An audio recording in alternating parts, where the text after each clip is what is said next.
Trouble with my power cord, but I'll get it together in a minute or two. And in the meantime, just want to welcome you all and invite you to put in the chat where you're from so we know if, and for those of you who are new to this group, well, I'll introduce in a second. Let me just get this together here.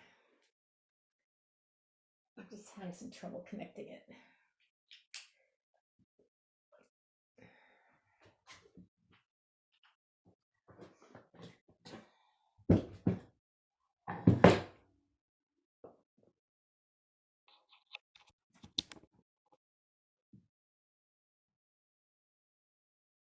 Okay, that looks okay.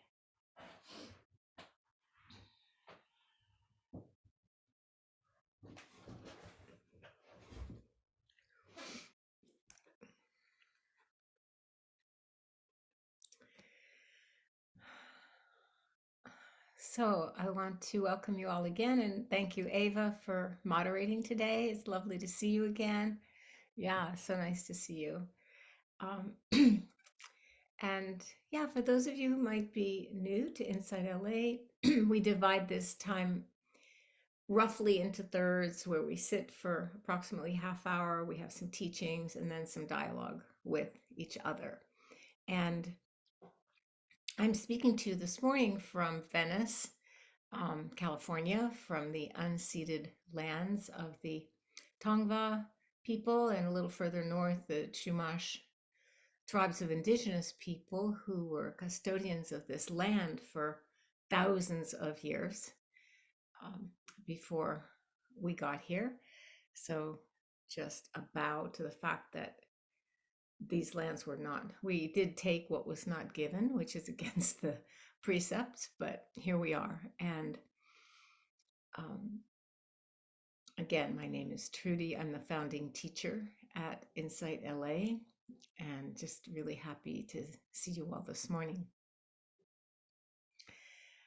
Last week, my dear, dear friend and former student, Catherine Shaddix, taught with me, uh, and I'm just going to kind of continue from that teaching, and then move in some different directions also with it today. So first, I want to invite you. We're going to sit together or lie down together, as the case may be, stand up together, whatever posture, whatever frame your body needs to be in to be quiet for a while. And yeah, so let's do that now. Let's get ready to meditate together.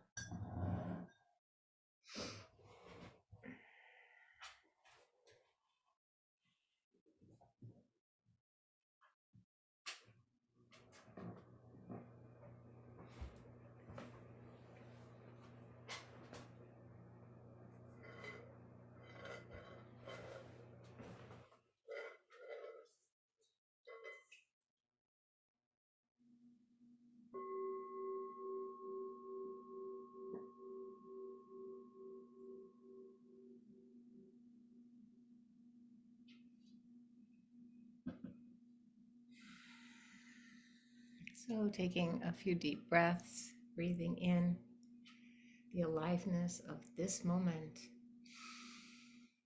and releasing. And one more time, a deep breath in and releasing any tension, holding.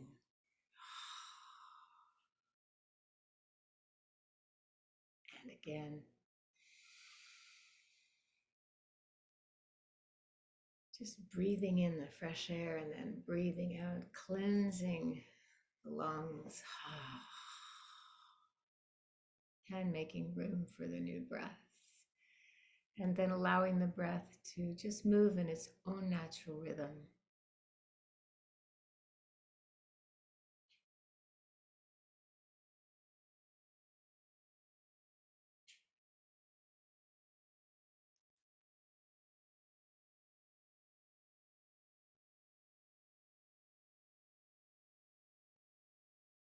Sensing and feeling the breath from within the experience of breathing.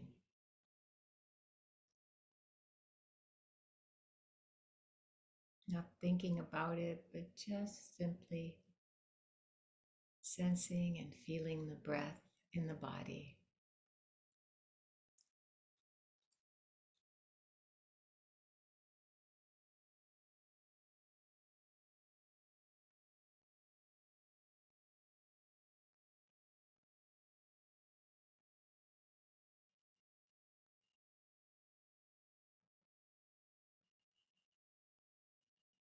And these are the Buddha's instructions to feel the breath in the breath, to feel the body in the body.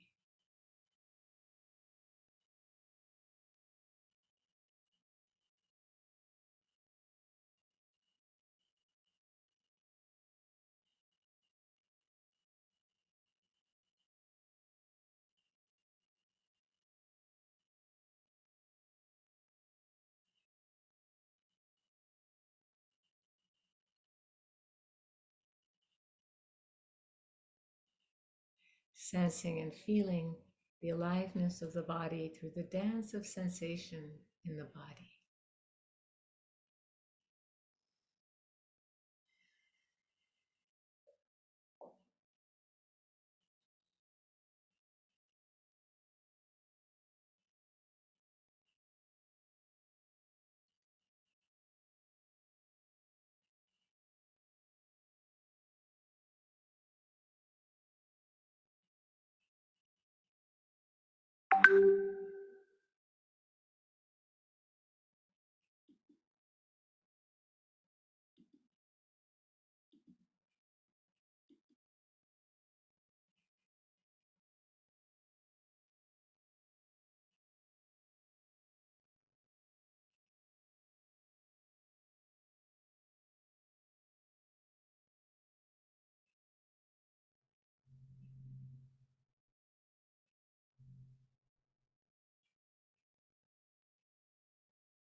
And just bringing a sense of appreciation into this process of mindfully breathing in and out, sensing and feeling the sensations in the body. appreciating one more breath in your life on this earth.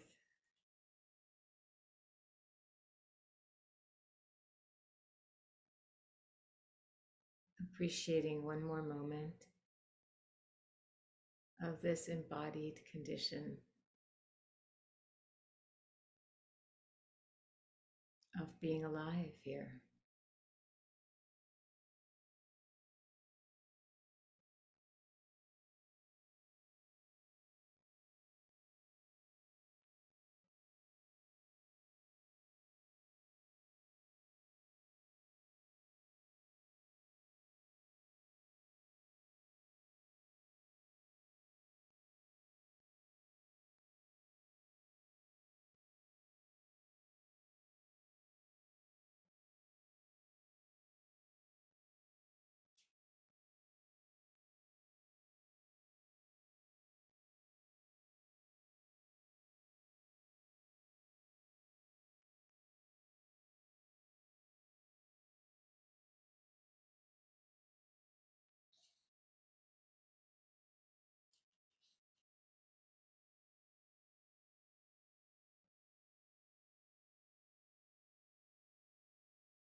And when you notice maybe that you're lost in a memory or some planning, the mind has wandered away from here, just move your body gently back an inch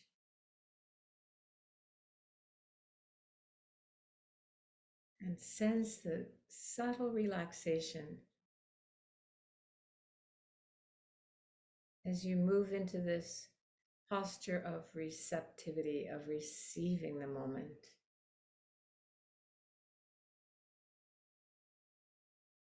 instead of leaning toward the next one.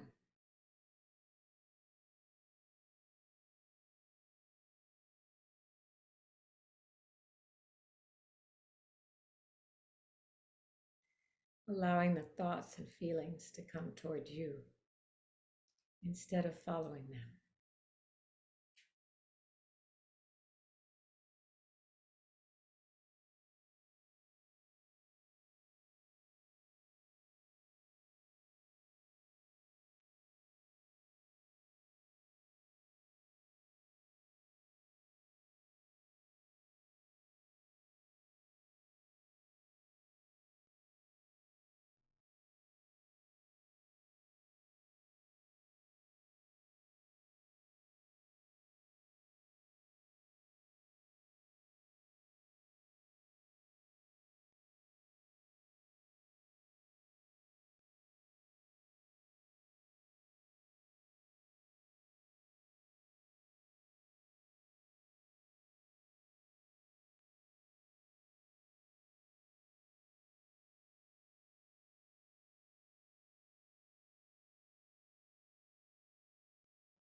Just stepping back from looking anywhere else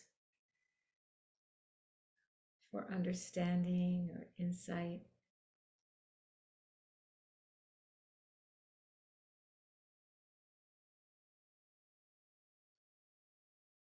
In the words of the Buddha, in this very body, with its thoughts and feelings and consciousness and perceptions, is the whole world.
Just aware of the sounds of life around you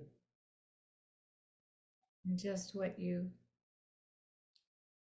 touch, sense, smell, hear, think, feel, see if your eyes are open.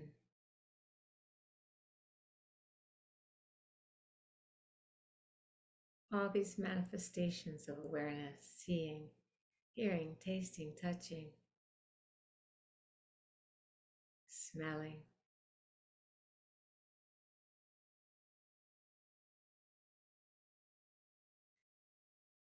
thinking,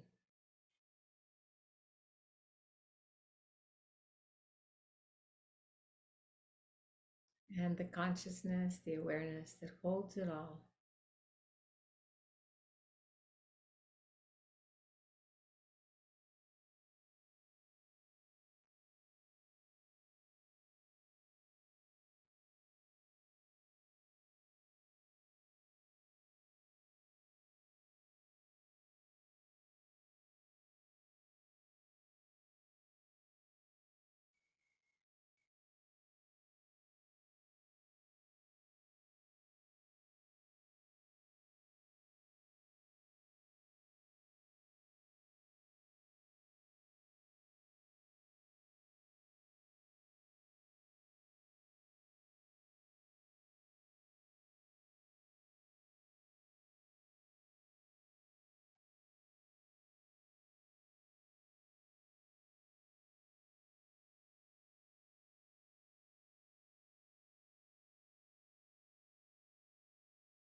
I really loved Catherine's meditation last week, where she did do so much guidance. She really left us to have more silence, and um, maybe it's selfish just because I sink more into my own meditation. I don't know, but I don't know how it is for you, but it's very nice for me to have a little more space. And it's different if I'm teaching you metta and we're doing a guided meditation to learn a practice, but otherwise, it's really nice to just be quiet like this together. So I'm going to offer some teachings now. If you want to turn on your cameras, I'm always really happy to see you if you do, but it's fine if you don't um, as well, of course.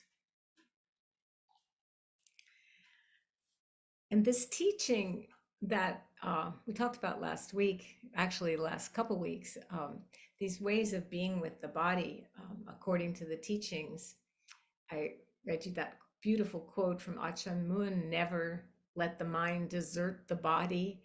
And um, and then the Buddha, who said, this the whole truths of life, all the Dharma is can be seen and learned and touched and appreciated and felt in this fathom long body. Like, we don't need to look outside of ourselves. This moment, this embodied moment, has all the ingredients we need to wake up. And really just appreciating, it's March now, it's a new month already. I don't know if it just feels like it's going that fast for you as it does for me, but boy, yeah, it feels like it's going fast. And so just appreciating one more month, one more week, one more day of getting to be in this life, getting to be embodied, getting to breathe this breath. Um, just visiting, really just visiting this embodied condition for a while, hopefully a long while, but here we are, really, visitors. My first teacher, Sansanim, used to talk about renting the body like a rental car. He rented it and then he'd have to give it back, right, at some point.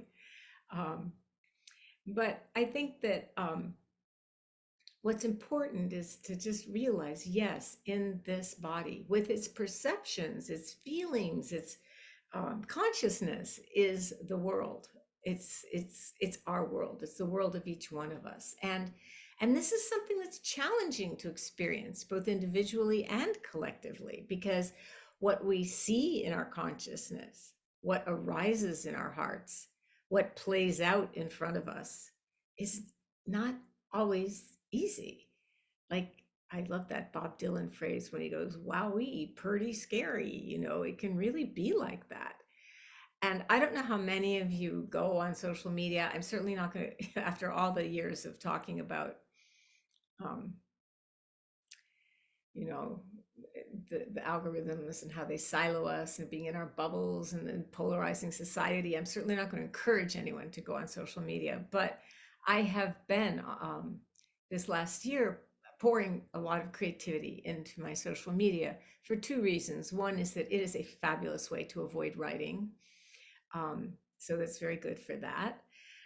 But also because I feel like for a lot of younger people, you know, they they just scroll through, maybe just looking for some way to feel better, just scrolling through the social media. And what about if they find nuggets of Dharma, genuine teaching there? That's important. But I was asking, I don't know how many of you go on mine. If you can post it, it's Trudy_Goodman for the Instagram, where I post at least one reel a week and other quotes and things. But Friday night, no, Thursday night, yeah, I hadn't posted a reel all week, and I knew that I had to do one the next day. And I woke up just, I'm sure this has happened to you, and my mind was kind of racing, and I was like, it wasn't about not having done my social media. That was the least of it. It was really because I had given notice to my landlady, who has been patiently waiting for over a year for me to leave this cottage where I've lived for 13 years. And, in 13 years, you accumulate like, I already had a bunch of stuff that I had carried from, my life as having a family and everything. And then I sort of pared that down to the cottage, but still there's lots of shelves and bookcases and drawers and cupboards, and everyone is so well organized so that you can pack the most stuff in it, right? If it's really well organized. And I just was thinking, well, I actually thought it was 2:17. Actually, I woke up at I think 2:09 in the morning. I have a digital alarm clock with red numbers on it. Red is supposed to be more peaceful, like than blue light, red light. And and I thought, well, what if I just make a reel and tell the truth of what this is like? So I did. I just turned on my phone and in the little bit of red light from the clock, I didn't want to turn on the light because I really didn't want to wake up that much. And I just said, it's 2:17 in the morning, and holy shit, I don't know how I'm going to get this together to move in. Then I had 58 days. Now I have 56 days, while also trying to write. And moving is disruptive, and I'm not even sure the place we're going is going to be ready. Right? I don't have to tell you. You all have a mind, and it all wakes up sometimes. I'm sure in a less than peaceful state. Um, and then led, a little guided loving kindness meditation, because it really does help me calm down. Even saying it to you, thinking about doing it, makes me yawn. Now, it's not immediate, excuse me, immediate falling asleep, but it does help fall back asleep. And it also helps have better dreams when you do fall back asleep. You're much less likely to have an anxious or bad dream. But so, yeah, what we see in our consciousness and what's arising in our hearts, and what's playing out in front of us in the world. I mean, oh my gosh, we've never been so close to being on the brink of nuclear war since the Bay of Pigs. And we had Kennedy and Khrushchev back then. Khrushchev, anyway, was very different from Putin.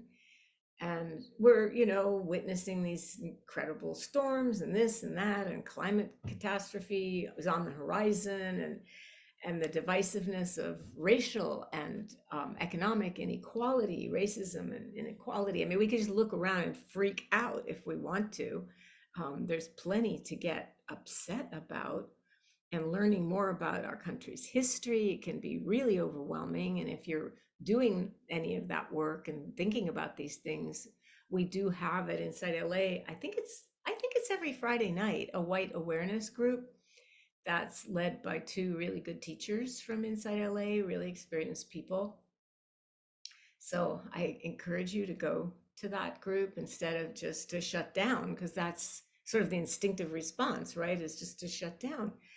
Um, but we know from this practice that we can find refuge in beautiful qualities of the mind, in generosity, yeah, thank you, Ava, in generosity and sharing and morality and virtue and goodness, and clarity and resilience and insight and all these good things. And the Buddha was actually a single dad for a while. From the time his son was 7, he went and lived with his father. Excuse me. He never taught his son how to meditate. Those of you who have read the suttas and are aware of it, he taught him not to lie. That was his first teaching, not to lie, and what happens if you do. And he taught him, really examine what you're saying, and is it true? And look at, is it true right now? And then, is what I'm about to do. These are the things he taught him. Very practical wisdom. Is what I'm about to do going to lead to happiness or unhappiness? Really think about that. And then once you've decided and you embark upon whatever it is you're going to do, halfway through or after a bit, take a look again. Okay, how's it going? Is this leading to happiness or unhappiness? And then when you're done, ask yourself, was it what I intended or some other way? And then a few months later, look back and you can say, okay, how was that? Did that really unfold in a way that I wanted it to, or did something different happen that I could learn from for next time? Those are the kinds of things he taught him. And he taught him how to live in community and how to live with embody this, the precepts and this practical wisdom. And so I find that very heartening, because sometimes maybe you aren't meditating, or you're too anxious to sit still with yourself, or whatever might be happening. You We still have the refuge of the precepts, the mindfulness trainings, not to kill, steal, misuse our sexuality, lie, dull our experience of life, numb out with drugs or alcohol or other intoxicants. We still can live with these things as a refuge. And part of the problem, and I've been thinking a lot about ownership versus renting. I'm pretty much a born renter. Um, I did own a house briefly, that my husband and I built together in Taos, New Mexico. We were planning a geographical solution to his addiction problems. We thought we'll just move to a new place and we'll live clean, and he'll be sober and it'll be a fresh start. And anyway, it didn't happen. But I did own that house for a while. But living there by myself wasn't exactly the plan, and I wound up selling it, which allowed me to get started here in LA and have, some savings to do that. But when I think about what a fundamental pattern of the world ownership is, and how crazy it is in a way that to enjoy a piece of land in any ongoing way, we're supposed to own it, make it ours, not to mention a house with, um, it's sort of a gesture of the mind. Can we own experience? Do I own, what do I own? Can I own anything really? I could say I own a house and then I'd have a mortgage, and yeah, I would own it, but actually the bank would really own it unless I was so wealthy that I bought it, with cash, I guess. Um, I think the very concept of owning is strange, and it has to do with the way that we are separated from, we make other things, nature even, an object, and we're separated from those things. Like, I'm separated from this so I can own it. Um, and if I own it, I can control it and I can use it. I could even exploit it, right? That's about owning land or owning this relationship. Excuse me.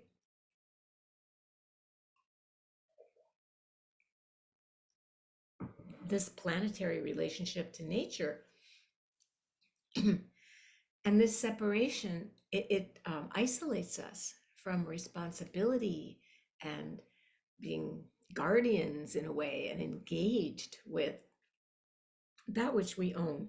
And and people do it to each other. And I'm not just talking about the monstrous example of owning other human beings, of enslaving them, but how about on a subtle level, like being possessive of each other? um, I remember when my husband and I got married, I just had this thrilling feeling of like, oh, I have my very own man. Like, I have him, and but what about that really? If you unpack that statement, it sort of implies that I have rights over him, I have expectations of him. I mean, yeah, marriage is that often that sense of having rights over another person, and some of it's for the good, but some of it, like possessiveness, we have something, then we worry about losing it, right? Him or her or them, or it's like our bodies, right? We have a body. Do I own my body? Well, I guess I do. Do you own your body? Here's the thing. Do you have control over your body? I mean, I think that's the big question. Do you have control over your body? Um, can you control your body's wellness? Well, to some extent. You can eat right and you can exercise and you can meditate, but shit happens. It's no guarantee that everything's going to be hunky dory. Um, when we talk about having our body, or just we use our bodies, or we worry about losing our bodies, we actually are forgetting to love our body and to be responsive to its messages to us. And I think it's the same thing with our minds. You could say, well, at least I own my mind. Yes, but did you create your mind? Can you control your mind? Sometimes, but can you always control your mind? Can you decide what it's going to be like in your mind? Uh, can you have only your own content that you created in your mind and nothing else? Um, what about other people? What about sense impressions? What about culture? What about language? What about everything else we take in to our minds, right?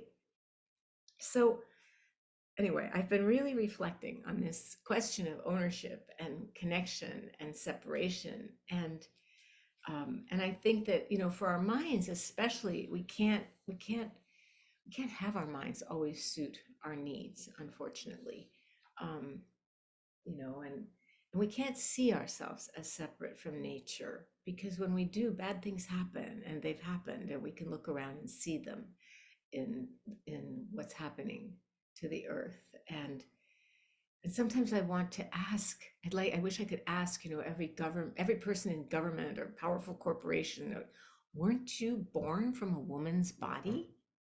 Isn't that nature? I remember, and I wrote about this in my memoir, when I was giving birth, I remember having this moment of just, I imagined, I had this vision of being on a crowded street corner in Manhattan, all people waiting for the red light, kind of pushing and waiting to cross the street, and having this moment of like, oh my gosh, I was in labor, right? So I was, uncomfortable. And having this moment of thinking, I can't believe all these people were born like this. They were all came out of some woman's body who was in labor and gave birth. I mean, you might say that's obvious, but it was a really amazing, amazing, amazing thought at that time, because, yeah, because it just brought up to me again this very concept of being separate from nature. If you've ever, I remember the first time I saw something be born, I was probably about, I don't know, maybe 8 or something. Our dog gave birth, and I remember seeing the puppies being born. I mean, that's nature. We didn't create that or make that happen. So, how can we really be separate from other people? And I don't mean that we don't have a differentiated identity or that we're all merged in with each other. Um, I just mean remembering, like, who gave birth to you, who fed you, you know, who taught you to walk and talk, right? Where did you find play dates and friends? And I mean, it takes, that expression, it takes a village. It takes a lot of people to raise any one of us, actually. We are the, what would you call it? Like the nexus or the meeting point of all kinds of relationships, each one of us. Um, as we learn, as we grow up, as we, make friends and form communities. And I think the experiences that I'm talking about, connecting with nature, understanding that we don't own ourselves or each other in some fundamental sense of being separate from nature and having dominion, um, or that kind of superiority, um, supremacy over other creatures and other beings. We're all longing for community, and our very experience, if we look into it deeply, and I encourage you to look deeply into it, is one of communion and sharing. Um, it's really a whole mandala of that. And you can, when we look at the indigenous, the pre-technology peoples, there aren't so many left anymore, but when we look at the values of indigenous peoples in the world, you can see values of sharing, economics that are based on collaboration, very different kinds of values. And, cultures where you have to give and share, where it would be a disgrace to have a hungry person or a person without shelter. You would have to offer them hospitality and take care of them. And if you didn't, I mean, it'd be like being dead inside, or you'd be, I don't know, dying alone, or it's just like, that's what human beings do. We take care of each other. And here with our technology, especially in the pandemic, adding to that, we've found out how to live in our own little bubbles and be quite isolated from each other. So let me just see. I'm running out of time and I want to make sure I say what's most important to you today. Um,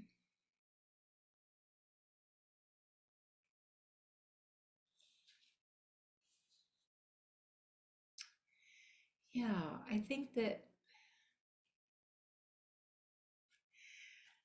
I'm talking about relationship with nature, relationship with where we came from in nature, and to some extent relationship with each other, of caring and sharing, that kind of relationship. And then what kind of relationship do we have to our mental contents, to what's going on in here and in our hearts and in our guts? We know that the mind isn't just up in the head. In fact, for um, hundreds of years in the Tibetan tradition, if when they point to the mind, when they say, body, speech, and mind are the three arenas of practice, and they point to the mind, and they point here to their hearts. Where am I? To here, to their hearts. That this is the mind. Um, and so this practice helps us have a more compassionate and spacious relationship to what is in our minds and to the whole field of awareness. And that's what we do when we meditate. And that's why we meditate, right? Um, and I was talking with somebody yesterday who had been kind enough to read part of my manuscript, and she's not a meditator or anything. And I said, well, in a way, you're kind of my target audience, just a regular person who isn't meditating and isn't in Zen or Tibetan or Dzogchen or Vipassana, isn't in these worlds that I've lived in my whole life, pretty much adult life.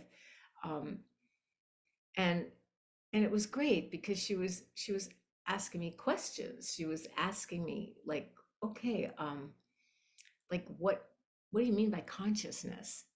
And you're talking, I realized I'm so steeped in this stuff, and that's why I wanted her to read it, that I'm not aware uh, when I'm just making assumptions about what people understand. And then she read the part about my former husband's being alcoholic and my going to Al-Anon. And she confided in me that she had been married to a man who was an alcoholic for 12 years, and that she still felt deeply ashamed about it. And I was like, well, you need to go to Al-Anon. You really need to, have a program to support you. But she said what it did was it made her feel like a loser because she had been married to this person and chosen him and lived with him and so forth. So I think this is what I'm talking about when I'm saying let's have a healthy relationship to our consciousness, to our minds, to our lives, and it's not easy to do. Um, but it was kind of beautiful to hear her acknowledge that and be able to talk together about it, because already then there's not so much shame, is there? Um, and then we can feel, when we feel that connection, then there's that feeling of more responsibility and commitment and engagement with each other, with our world, um, without having to compare ourselves or feel like a winner or a loser compared to anybody else at all.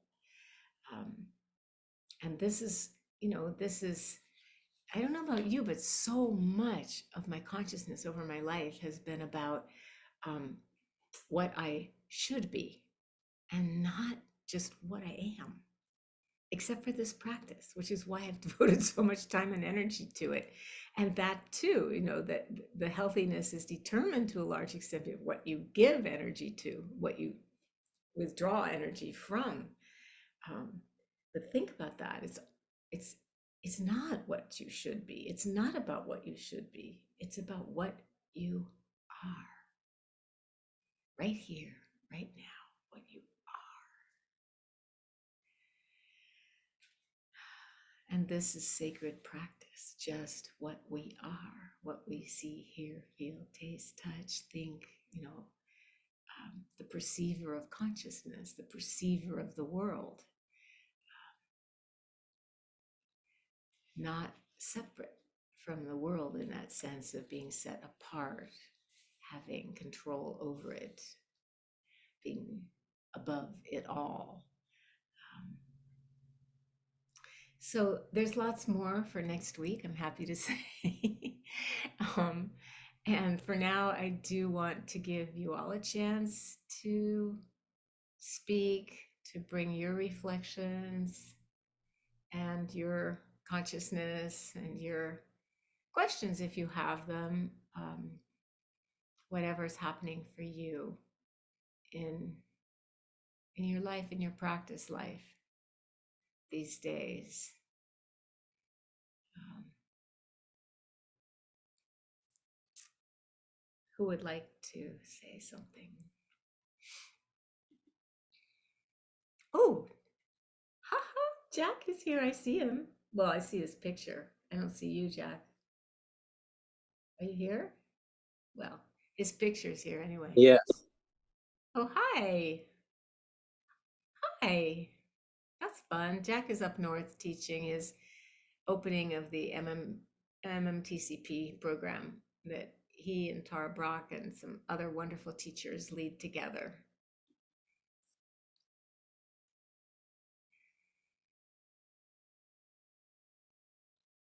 Oh no, now maybe you're going to be intimidated to speak.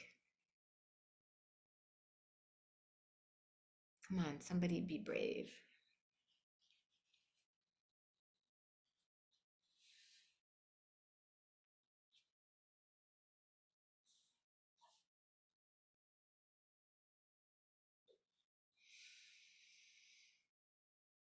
Cynthia. Oh, Sherry, you're on a break from the training too.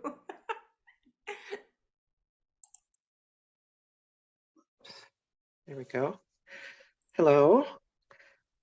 Hi. Um, Hi. So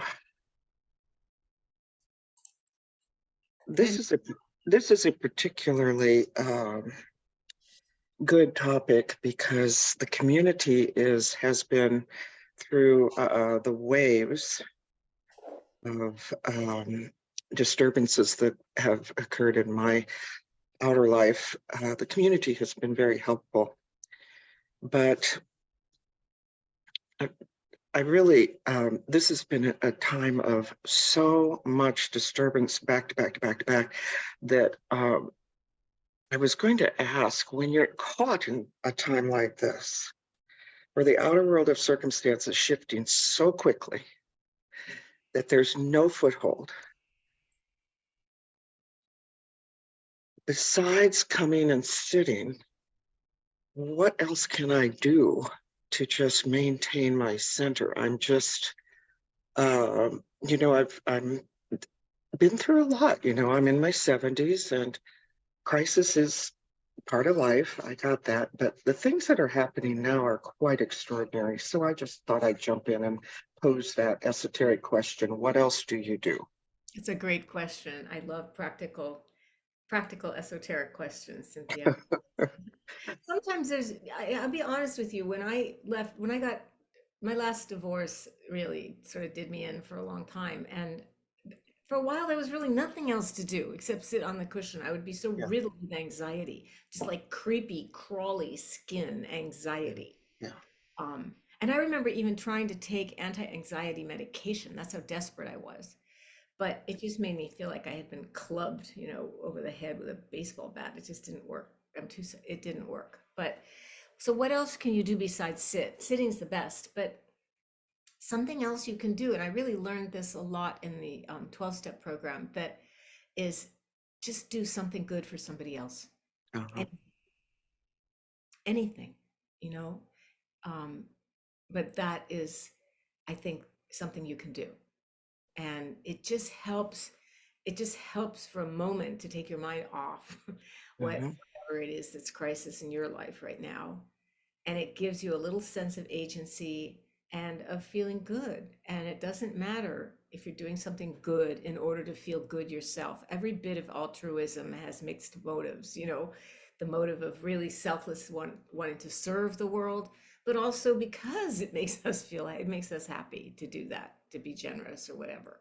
And even if you have no funds, I can see there's some stuffed animals behind you, or, there's something that you can give to somebody else or share with them, It's or true. you know I've what I been mean. saying, It doesn't it I'm not talking about making massive donations to Inside LA, although no, that I would know. be lovely. And we encourage it, but that's not what I mean. Yeah, yeah, So you're already doing my main thing, which is to sit. yeah. And and I will say this too. Sometimes it would take me hours of sitting and walking and sitting and walking with my mind Well, spinning, spinning, spinning. yeah, But finally it would settle down. yeah, Oh, hang in there. yeah. Really. Well, I have no choice. Yeah. Yeah, this is it. That's I'm riding the waves. yeah, you said that. And that's what Pema Chodron called in her first book, The Wisdom of No Escape. I know I can't find it. I think I gave it away to someone, so I've ordered another copy. It cannot come fast enough. Yeah, but you're already doing it. So good for Well, you. thank you. Yeah. So apparently Ellen had her hand up and I guess Ava and I didn't see it. Ellen? Here I am. Can you hear me? Yes.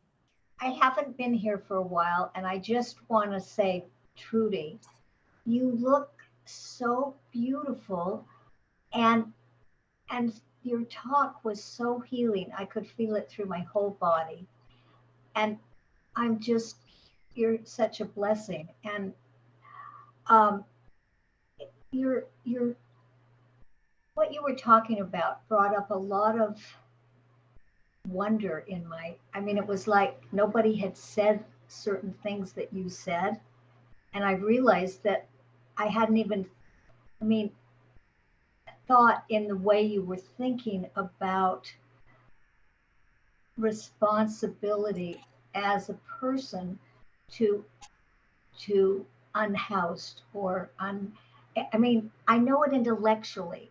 I'm not able to express. I know what you're saying intellectually, but when you were talking, my body started to like get chills, and I realized that that 2 days ago I had cataract surgery. So the metaphor for me is one eye can see way better, and one eye can't see at all because it hasn't been done yet. And it's but now I'm thinking that something that I am fortunate enough to have, many people they'll just have it and they can't afford to have a surgery, and then they just can't see. So it's like, if it's the it reminds me of, if you weren't dedicated to this Insight LA and to what you and Jack do, I I just don't think I could, I or many people could keep centered, because I don't, because it's not, it's so, you make it sound in a certain way easy, but it's not easy. It's prioritizing and then allowing oneself to really take in what you've presented.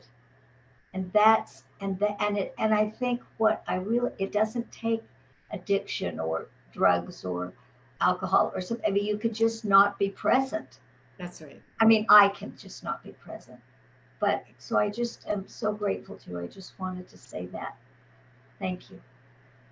Well, yeah, thank you so much. I'm happy to see you again, and thank you for those kind words, and for also taking, being willing to slow down and take it in too. These whole concepts of owning versus renting, and yeah, just what deeply that can mean in our lives. Yeah, thank you, Ellen. You're a gift. So, Bob, go ahead, Bob. But I also thought that Liz had her hand up before. Well, Well, I have. I won't take long. Can you hear me? Yeah. Okay. Um, I am discovering my body. That is, Congratulations. well, what I mean is that I have certain medical problems, stiff hips and so, but all of a sudden there's a lot of arthritis suddenly. And I wasn't expecting it. I mean, I thought I'd learned how to deal with it, but I just thought of the Keanu Reeves character in the remake of The Day the Earth Stood Still. He says, "This body is going to take some getting used to." So, That's a great line. yeah, so it's true, and that's all I have to say. Well, thank you. That's worth it. I like that. This body is going to take some getting used to. I was talking to a friend about how I couldn't really sit cross-legged the same way anymore, and um, yeah, this body takes some getting used to. It does. And was the remake good, by the way? Um, in some ways, yes. In other ways, no. Um, there is something out there on the web called the Remaker, and it compares the two versions. Okay. All And right. Thank you. I do like Keanu Reeves. Thank you. Okay, Liza. Oh no, Ilsa.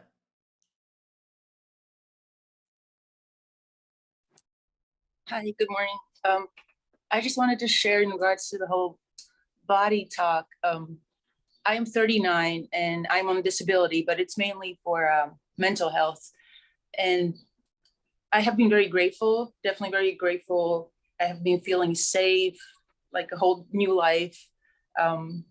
But there's definitely, I'm starting to feel a lot of guilt just seeing, homeless people and seeing definitely them having mental health problems. There's just so many people I feel like that are way worse off than I am, and I still get disability and they don't. So it's a I don't know. It's kind of hard to sit with it. If that makes sense. Yeah, of course it does.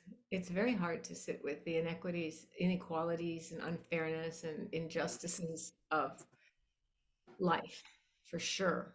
And I have a lot of those feelings too of various kinds of survivor guilt. This there, but for the grace of God go I, right? That could be me, it could be, but I'm always heartened by this teaching of the Buddha, and Jack loves to quote it, where the Buddha's, it really helps me, where the Buddha says, basically he's saying, don't feel guilty. He's saying, go with joy, even among the afflicted, go, it, I mean, we could paraphrase and say, live well in your home, even among the houseless, you know, be well, even among those who are sick. It doesn't help anything for you to be miserable because of other people's misery. What helps is for you to, in whatever way you can, help out. For example, my friends on Maui, the young people who are living in Ram Dass's house and have a little ashram, they feed the houseless people. I guess, I don't know, twice a week they bring hard-boiled eggs, and they just make a whole bunch of food, and they bring stuff, and people are now donating to them food to them because they know that they're bringing things to the folks who have these issues of definitely mental health issues and drugs and so forth, who are on the street. So also, it's not, it doesn't have to be like this. I remember when, before you were born, a time when there were no people like that on the streets. Maybe in some little corner of downtown, a few, sort of people very caught in their addiction or alcoholism. But basically, no, these tent cities and I mean, this is just something that we did not have ever. And so it doesn't have to be like this. And I think keeping that in mind too, that we have choices as human beings of how our culture and our life can go. Um, I recently saw a preview of latest documentary by Oliver Stone, and I'll talk about it more when it comes out, April 28th, or right before it comes out, where he's looking at what we can do about climate change and revisiting things that we've been too frightened and misinformed to understand, like nuclear fusion. And there's just so many possibilities of how life could be different and better. So maybe for you at this time, it might be learning about some of the things that activists or people are doing around the world that are healthy and inspiring and would be uplifting, and maybe even give you some idea how you, on your disability, in your tiny personal way, could do something, right? Yes, I mean, I mainly concentrate on dogs. That's my Yeah. volunteer stuff, but yes, thank you. But then sometimes it's just hard, and it just is. Sometimes it's like what I was saying, what's playing out in front of us is so hard to witness sometimes, like right now. It really is. I sometimes can barely bear to see the words Ukraine. It's so painful to witness what is playing out in front of us. And so we're together, and we practice together, and we support each other to have the courage not to shut down and turn away. Thank you. Thank you. Thank you. Nice to see you again. Oh, shit. Abby, and then Michelle. Thank you, Trudy. I'll be brief. I don't know, I guess today I just want to say thank you to the group in general. This is something I always look forward to, and I appreciate all of you, and also the group after this, when we meet. We still we haven't met in person, but they've been like my lifeline for the last 2 years since COVID started. And ironically, I got COVID this week. So Oh my gosh, I'm sorry to hear that. no, but it's so weird, right? Because I'm like, I'm okay with this thing. Like, there's so much out there already that what else is gonna happen? It happened. I don't know how. I'm not gonna investigate it. But this group has become so intimate that I share with you guys. Like, I wasn't talking to my dad, and all of a sudden I had to call my family, break the news, because I was with them Friday night. And yesterday they had a meal because my mom follows like Catholic traditions, and my dad wanted to talk to me, so I was able to talk to my dad after breaking the silence. So something good came out of it, but I appreciate the sessions. It's like my lifeline, because even though I can't get out, like with your meditation today, I was able to be in a place, nature, and just breathe with the trees. Like when you mentioned the word breathing, it just transcends you. Even though you can't get out of your house, it just transcends you. It has this amazing energy to transcend you. And that was a nice feeling. That helped a lot. Nice feeling, and it does. And thank you for always bringing us into the forest with the redwoods and the ferns and everything. I hope you feel better. And it is amazing that you spoke to your father, and it's not a mistake. Thank you, Gabby. Thank you. Michelle. Hi, guys. Hi, Trudy. That was absolutely lovely. I love how personal you get. It's very touching. It resonates so much. And I just have, actually, I'll be very quick. something Jack said in one of his many books a long time ago that I tell myself, my friends, and my clients over and over again. You can't control the waves, but you can learn how to surf. And I'll never forget it. It really, really helps me. The other thing that I want to share is, well, two things. Betty Davis said it years ago, getting older is not for sissies. And boy, does that resonate with me too. My body is just not doing what it used to do, and it's about acceptance. And last but not least is, Trudy, many years ago, I had a heart surgery, which turned into 5 heart surgeries. And I was in horrendous PTSD. I didn't even know who I was. I too tried antidepressants and they were horrible. But I worked with a therapist who also said something that I will never forget. And he said, guys, don't wait until you feel better to go out and do something wonderful. Go out and do something wonderful, and then you will feel better. So like Trudy said, whether it's giving to others or hanging out with someone that's going to help you to laugh.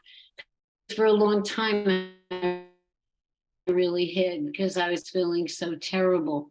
And I meditated, I kept meditating, and I still felt like dog shit, excuse me, guys. But once I started to get out there, just baby steps, it really helped a lot. So thank you, Trudy. This was absolutely lovely. And so are you. Thank you, Michelle. I love to see you have I have to just notice it's new. It's really Yeah. Now we're in rainbow mode here. I like Thank you. you remind me of Wavy Gravy sometimes when I see your hair. Yeah. Yeah. There it is. Thank you. Really pretty. Thank you so much. Um, let's see.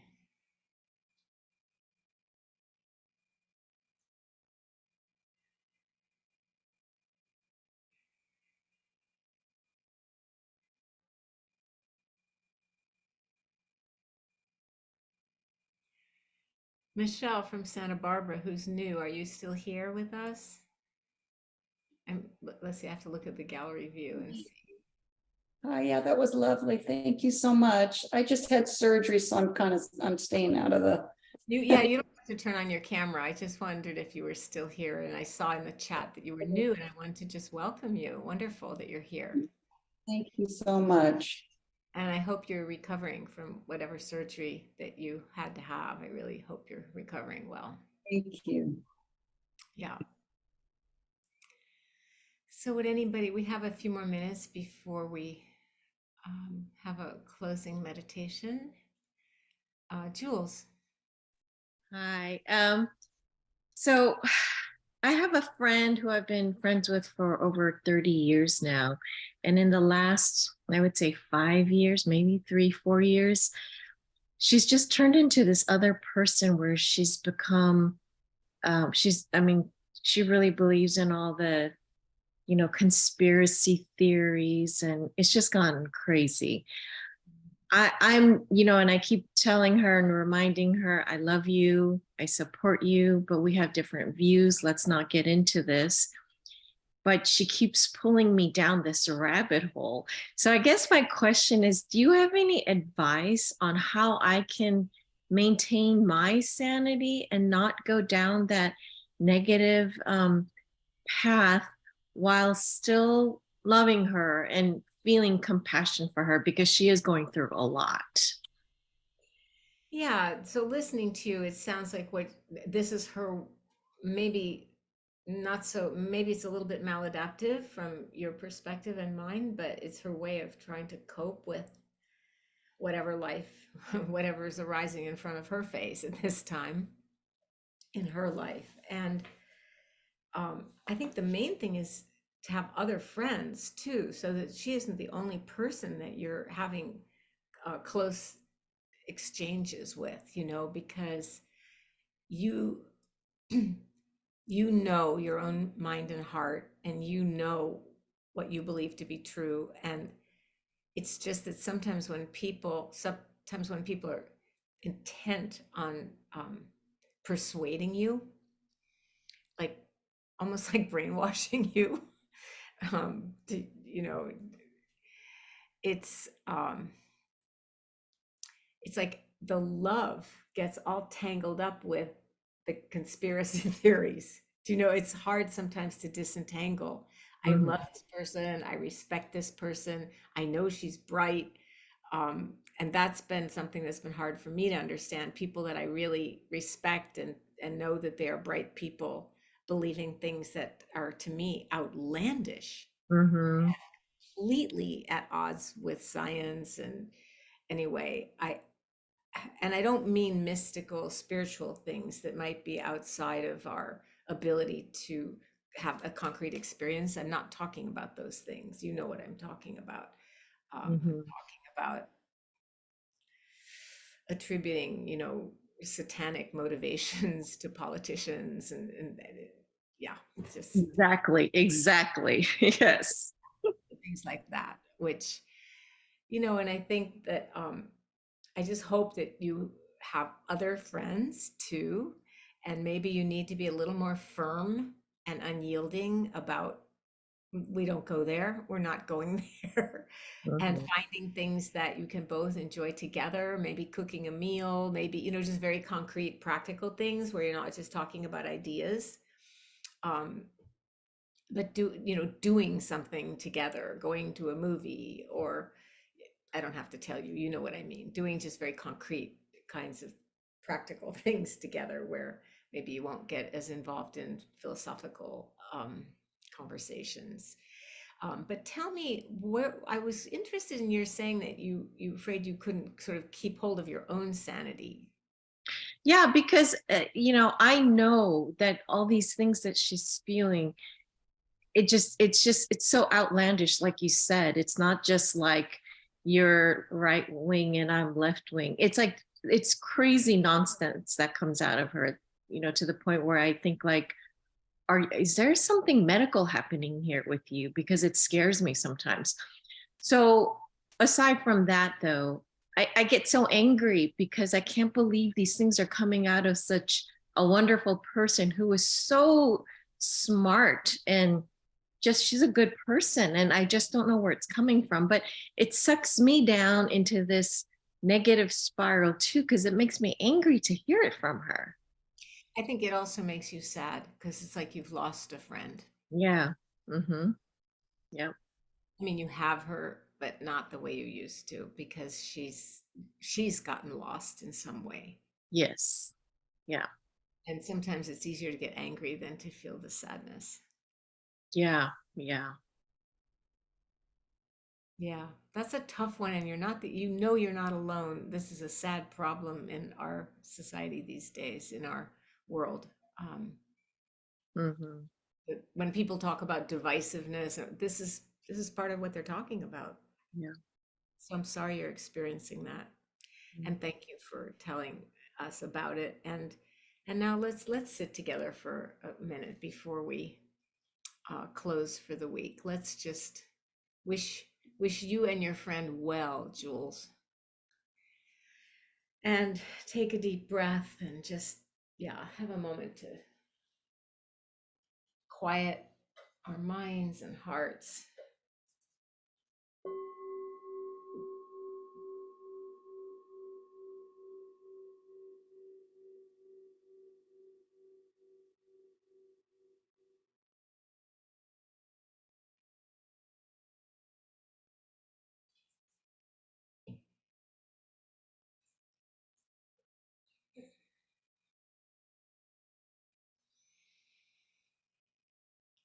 So, at the end of a period of study and practice together,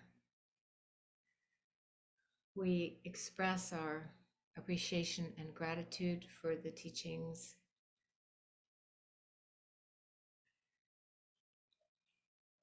by offering whatever goodness has arisen from our practice to all beings everywhere without exception.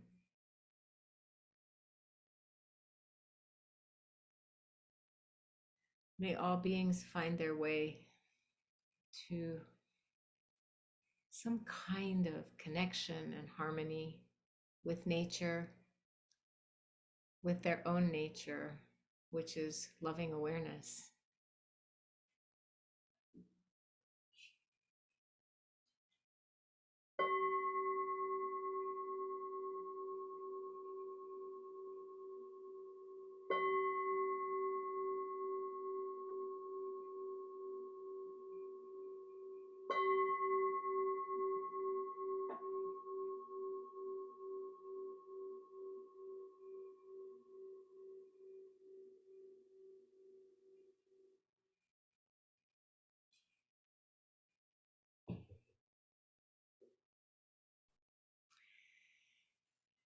So thank you, everybody. We have breakout groups today, Ava. Yes, we will take a 10-minute break, and if you'd like, please stay online and not exit from the Zoom room, and we'll come back and we'll get into the breakout rooms. Oh yeah, I see it in the chat. I didn't see it. Thank you, Ava, and thank you, everybody. You can unmute and say hi, goodbye, and I'll see you next week. Thank you, Trudy. Thank Thank you, you, everyone. Pretty.